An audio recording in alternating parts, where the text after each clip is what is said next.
আমি তাকে নরমালি প্রশ্ন করছি যে আপনার মায়ের সিনেমাগুলো আপনি দেখেন কিনা এখন টেলিভিশনে সিসিটিভি ফুটেজে দেখতে পারে যে আমি কি করছি এবং ওখানে কি হয়েছে। আমি একজন শিল্পী ময়ূরীর কন্যা, ওনার একটা ইন্টারভিউর জন্য আমি যাই।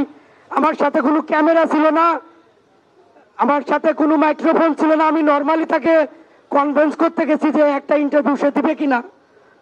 তো আমি তাকে নরমালি প্রশ্ন করছি যে আপনার মায়ের সিনেমাগুলো আপনি দেখেন কিনা এখন টেলিভিশনে যখন চলে।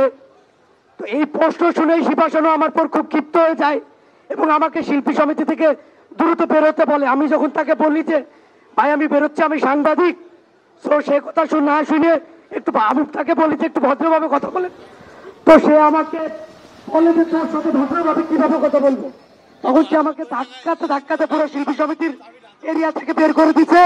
এরপরে কয়েকজন আমার সহকর্মী আমাকে বাঁচাতে আসে, তাদের সাথে তখন প্রতিবন্ধকতা হয়।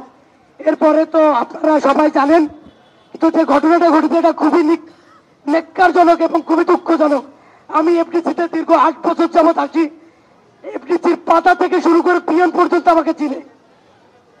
তো সেই জায়গা থেকে এবং তারা একটা মিথ্যা দাবি তুলতেছে পুরা সিসিটিভি এফডিসির শিল্পী সমিতির অফিস পুরা সিসিটিভি তারা নিয়ন্ত্রিত। তারা চাইলে সিসিটিভির ফুটেজে দেখতে পারে যে আমি কি করছি এবং ওখানে কি হয়েছে। আমি এই দাবিটা জানাই। আমার গলা ভেঙে গেছে, আমি খুবই অসুস্থ। আমার খবরের কাগজের সহকর্মী আরমান, তার 8টা সেলাই লাগছে, সে এখন বর্তমান হসপিটাল আছে। আমার কাঁধে 2টা সেলাই লাগছে, ব্যান্ডেজ করা আছে। আমার হাতে এখানে চলে গেছে, এখানে চলে গেছে। আমি ঢাকা মেডিকেল থেকে রাত্রে আসছি।